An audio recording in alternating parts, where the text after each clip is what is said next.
Hello friend हम लोग analysis कर रहे हैं दिल्ली डेवलपमेंट अथॉरिटी के जूनियर ट्रांसलेटर एग्ज़ाम के अंग्रेजी पेपर के क्वेश्चंस का। फ्रेंड इसके पहले हम लोगों ने 47 प्रॉब्लम्स को ऑलरेडी डिस्कस कर चुके हैं। आपको यदि किसी भी तरह का डाउट्स हुआ हो during the analysis of those sessions, please आप अपने डाउट्स को क्लियर करें। Friend, in this video session we will discuss the problems right from the problem number 48. Friend, इस प्रॉब्लम में आपको क्या करना है, जो दिया गया सेंटेंस है उसका आपको पैसिव वॉइस करना है। फ्रेंड, एक्टिव वॉइस का पहचान क्या है कि सब्जेक्ट होगा, इसके बाद वर्ब होगा, इसके बाद ऑब्जेक्ट होगा, और यही ऑब्जेक्ट सब्जेक्ट की जगह पे रखेंगे और सब्जेक्ट ऑब्जेक्ट की जगह पर आ जाएगा। ये जो वर्ब है वह कौन से फॉर्म में आएगा? बी प्लस वर्ब के थर्ड फॉर्म में, जहाँ पर बी का मतलब होगा इज़, एम, आर, वॉज, वर, ठीक है, या खुद बी या बीन या बीइंग। जिस तरह का टेंस रहेगा, जिस तरह का आपके एक्टिव वॉइस का नेचर रहेगा, उस तरह से हम लोग बी का फॉर्म देंगे। ओके, ये एकदम कॉमन स्ट्रक्चर है पैसिव वॉइस के लिए। ये इससे कोई भी पैसिव वॉइस अछूता नहीं रहेगा। इस चीज़ को आप प्लीज़ रख ले अपने दिमाग में, ठीक है। अब हम लोग देखते हैं फ्रेंड कि इस सेंटेंस का पैसिव वॉइस क्या होगा।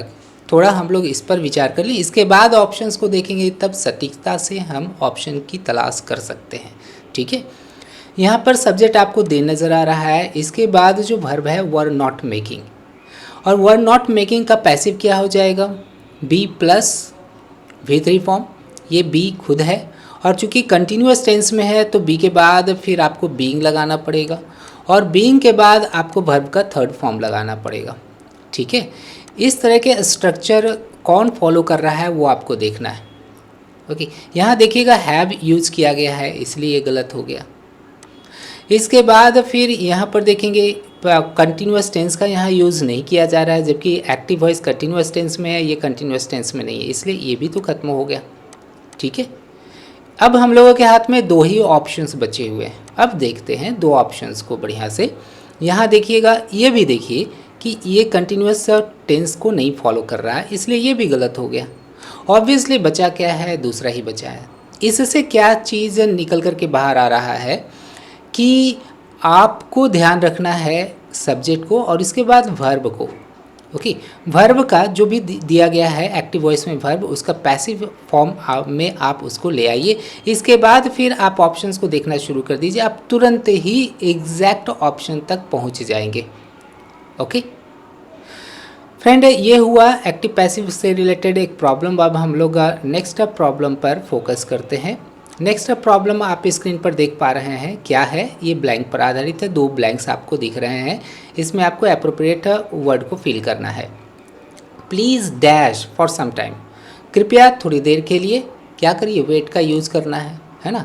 कृपया थोड़ी देर के लिए इंतज़ार करिए, ठीक है, प्रतीक्षा करिए। प्लीज़ के बाद आप जो लगाएंगे वो तो इम्परेटिव सेंटेंस आएगा ना। Please go there, please sit down, please keep silence.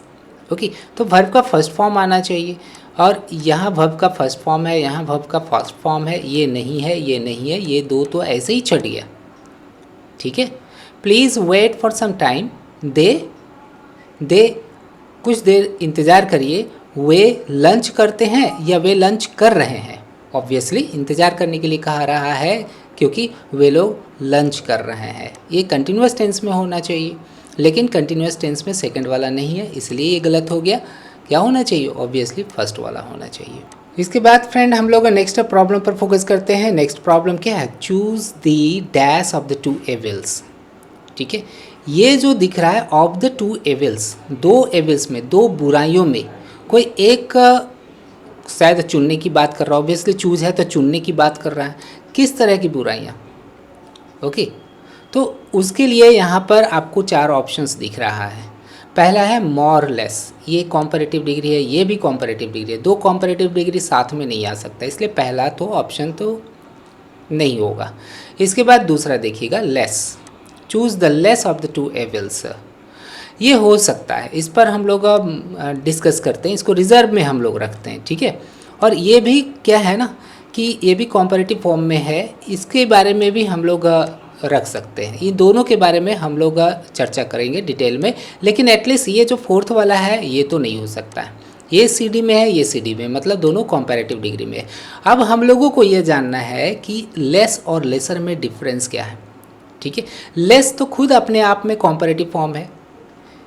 Less का पॉजिटिव डिग्री क्या होगा, लिटिल होगा, ये पी डी में है।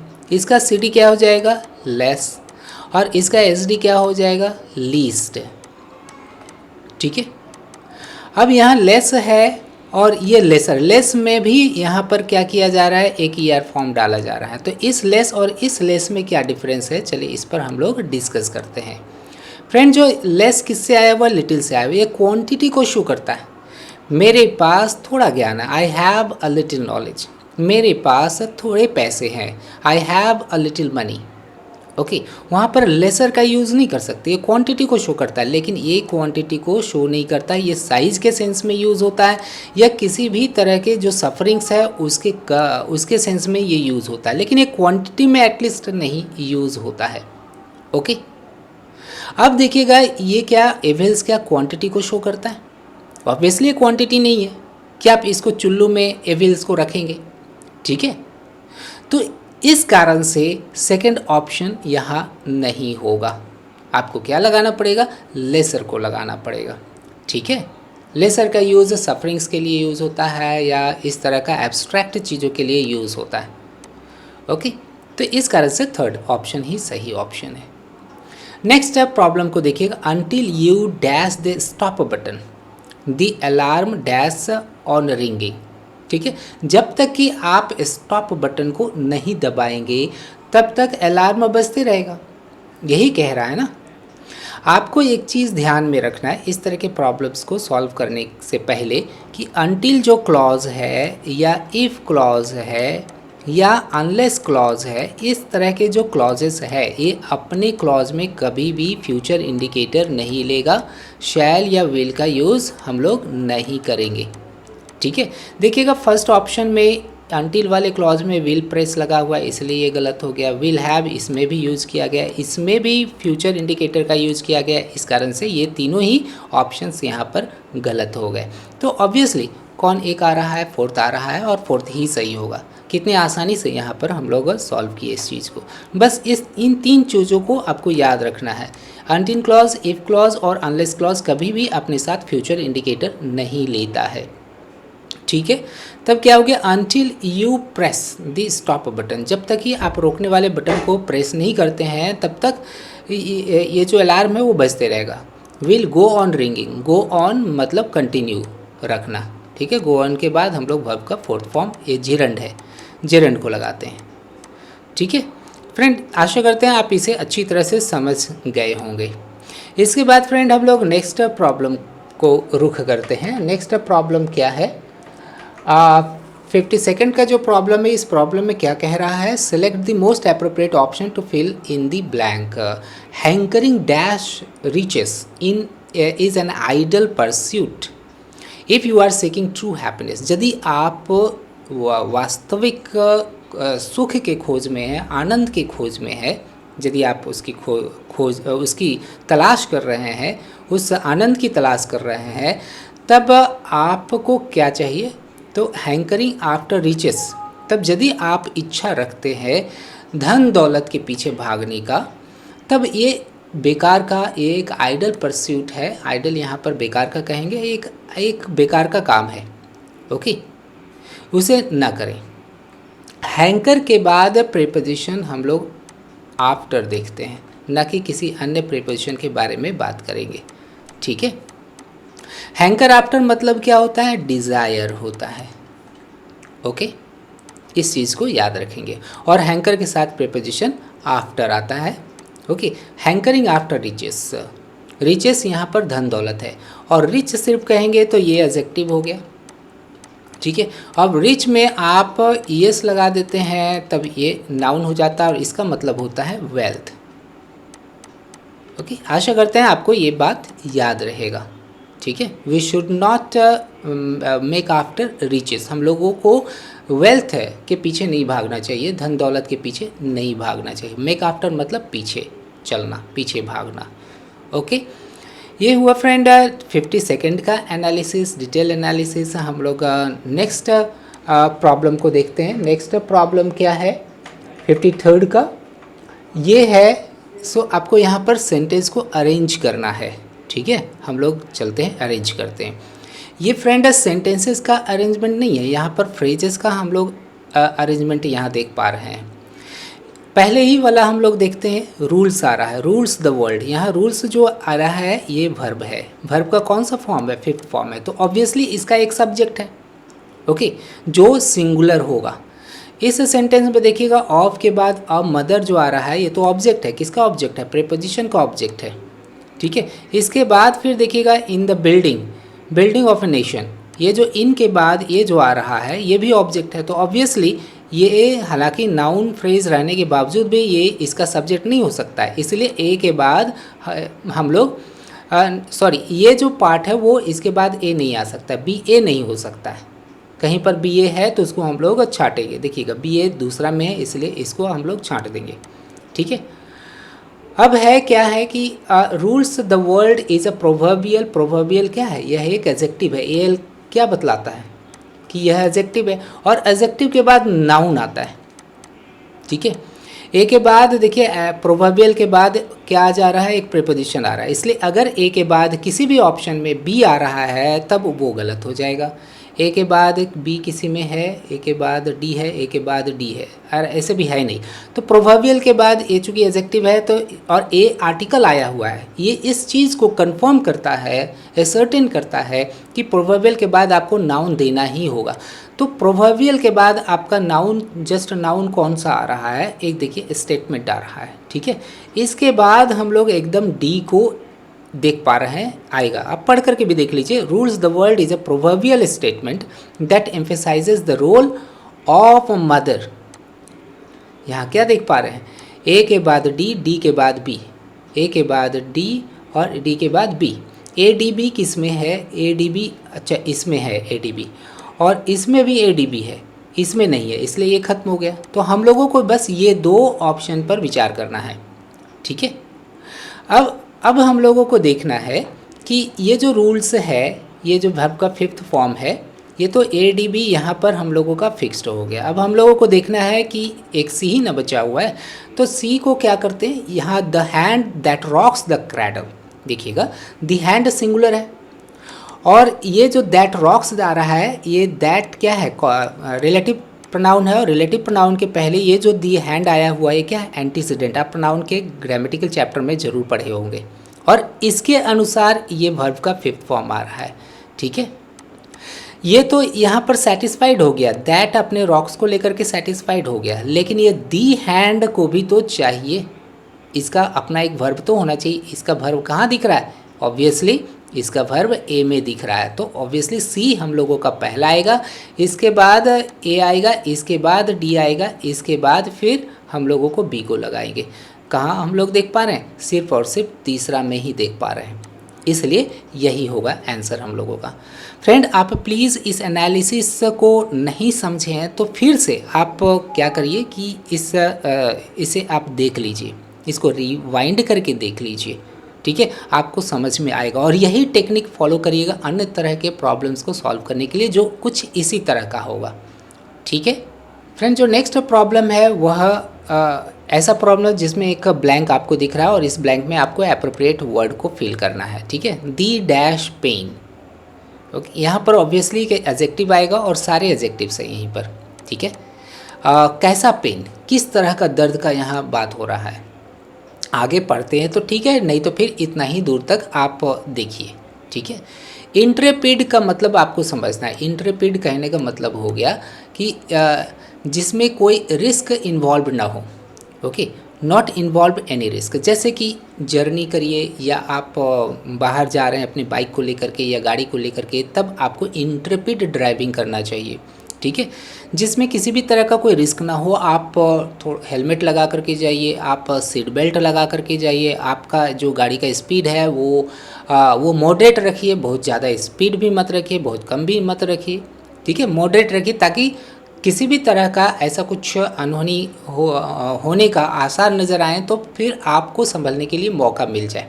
तब इंट्रेपिड जर्नी या इंट्रेपिड ड्राइविंग उसी केस में आप यूज़ कर सकते हैं। Okay, you should have an Intrepid journey, ठीक है, नॉट इन्वॉल्विंग एनी रिस्क, इसका ये मतलब हो गया। इसके बाद क्या ये हो सकता है ना, ये वाला नहीं हो सकता है, पेन के सेंस में इसका यूज़ नहीं करेंगे, ठीक है। इनविगरेटिंग जो होता है ये पॉजिटिव सेंस देने वाला एक वर्ड है और ये भी पॉजिटिव है ऑब्वियसली, लेकिन ये पेन तो नेगेटिव टोन देने वाला वर्ड है ना, तो ये पॉजिटिव इसके साथ हम लोग वर्ड को कैसे लगा सकते हैं। इनविगरेटिंग, विगरस किसको कहते हैं, फोर्सफुल को कहते हैं, बलशाली को कहते हैं, ठीक है।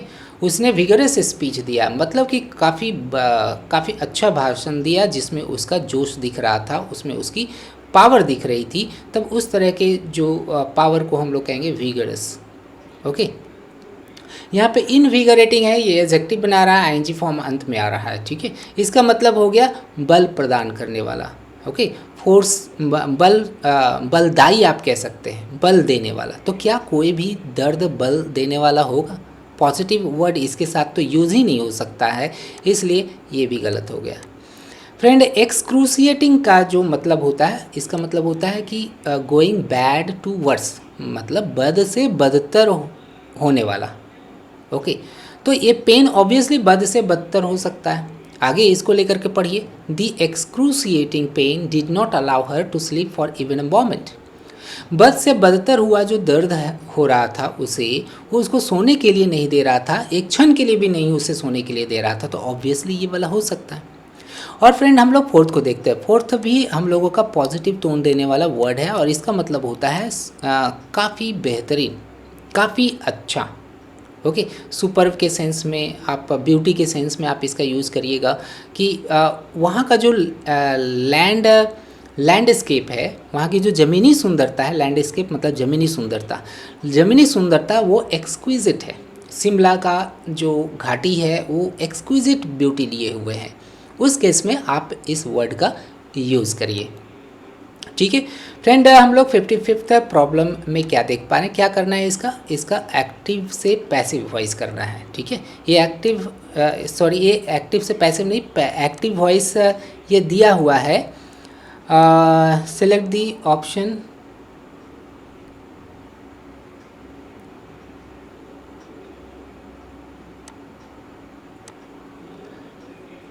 फ्रेंड, जो नेक्स्ट प्रॉब्लम है देखते हैं इसमें क्या करना है। Select the option that expresses the given sentence in active voice, ठीक है। ये पैसिव वॉइस है और इसका क्या करना है, इसका एक्टिव वॉइस खोजना है, इनमें से कोई एक एक्टिव वॉइस होगा। ओके फ्रेंड, यहाँ पर आप देख पा रहे हैं कि ये जो हैट्रेड है ये एक्टिव वॉइस का ऑब्वियसली ऑब्जेक्ट होगा, जो कि यहाँ पर सब्जेक्ट के रूप में आ रहा है, और ये जो लव है वो एक्टिव वॉइस का क्या होगा, सब्जेक्ट होगा, जो कि लास्ट में आ रहा है। तब क्या कि सबसे पहले आप लव को रखिए। ओके, यहाँ पर देखिएगा दूसरा और तीसरा में ये हैट्रेड ही आ गया, इसलिए ये दो तो यहाँ पर ख़त्म हो गया, हमारे पास दो ही ऑप्शंस बचे हुए। और यहाँ अब आपको क्या करना है, वर्ब को देखना है।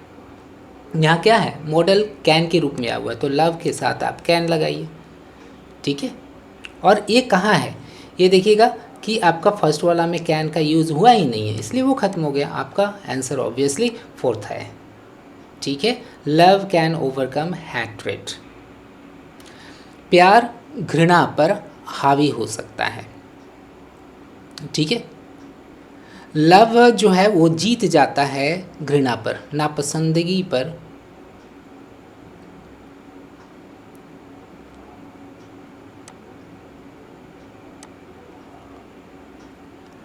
फ्रेंड, जो नेक्स्ट प्रॉब्लम है वो क्या है, पढ़ते हैं। Select the option that expresses the given sentence in active voice. Okay, ये पैसिव वॉइस में ऑब्वियसली, इसका एक्टिव वॉइस आपको करना है, और एक्टिव वॉइस के लिए आपको 4 ऑप्शंस मिल रहे हैं। ओके, ये पैसिव वॉइस है, तो आपको क्या ध्यान में रखना है कि ये जो आपका पैसिव वॉइस में लव जो आया हुआ है, बाई के बाद जो लव आया हुआ, ऑब्वियसली ये एक्टिव वॉइस में किस फॉर्म में जाएगा या किसके जगह पे जाएगा, वो सब्जेक्ट के जगह पे जाएगा, तो सबसे पहले लव आ जाएगा, ठीक है। लव किस में आया हुआ है, ये 2 ऑप्शंस में तो है नहीं, इसलिए ये 2 ऑप्शंस को तो आप यहाँ पर हटा ही दीजिए, रिमूव कर दीजिए। और दूसरी क्या बात है कि यहाँ पर आप कैन देख रहे हैं, ऑब्वियसली एक्टिव वॉइस में भी ये कैन का यूज़ करेंगे आप, ठीक है। लव कैन, इसके बाद वर्ब क्या है, overcome. Love can overcome hatred, ठीक है। प्यार हैट्रेड पर विजय हासिल कर लेता है, इसलिए आंसर कौन सा होगा, ऑब्वियसली फोर्थ होगा, ठीक है। फ्रेंड्स, जो नेक्स्ट प्रॉब्लम है वह है if you persevere the opposition to your proposal will gradually dash. यदि आप लगन रखते हैं तब आपके प्रपोजल, आपके प्रस्ताव के प्रति जो विरोध है वह धीरे धीरे करके डैश हो जाएगी, ठीक है। परसिवियर मतलब लगन रखना, या to continue some work on a regular basis के लिए हम लोग परसिवियर वर्ड का यूज़ करते हैं। इसका नाउन फॉर्म परसिवियरेंस हुआ, एडजेक्टिव फॉर्म परसिवियरेंट हुआ, ठीक है। You should all be perseverant about your studies. अपनी पढ़ाई के प्रति आप लोग सभी को परसिवियरेंट होना ज़रूरी है, ठीक है, मतलब लगनशील होना बहुत ज़रूरी है, ओके। अब फ्रेंड, हम लोग एक एक फ्रेजल वर्ब को डिटेल में स्टडी करते हैं, एनालाइज करते हैं, मीनिंग समझते हैं। ब्लो आउट का मतलब होता है बुझाना। इंग्लिश में हम लोग यदि बात करते हैं तब इसका मीनिंग हो जाता है एक्सटिंग्विश, ठीक है, एक्सटिंग्विश। हम लोग किस सेंस में इसका यूज़ करेंगे, बर्थडे पार्टी में हम लोग क्या करते हैं, बच्चे लोग क्या करते हैं, कैंडल लेते हैं और कैंडल को फूंक करके बुझाने का काम करते हैं, ठीक है, फूंक करके। तब फूंक करके बुझाने के केस में हम लोग का इस फ्रेज़ का हम लोग यूज़ करते हैं, ठीक है। The person is blowing out the candle, okay. तो ब्लो आउट मतलब फूंक करके बुझाना। क्या यहाँ पर प्रस्ताव को फूंक करके, प्रस्ताव के विरोध जो हो रही है, क्या उसको फूंक करके बुझाने की बात हो रही है? ऑब्वियसली ये कैंडल तो है नहीं प्रस्ताव, ठीक है, इसलिए फर्स्ट वाला ऑप्शन तो होगा नहीं। ब्लो अप का मतलब होता है उड़ा देना। आतंकवादियों ने ब्रिज को उड़ा दिया है, तब कहेंगे terrorists have blown up the bridge. इसको इंग्लिश में कहेंगे एक्सप्लोड, ओके।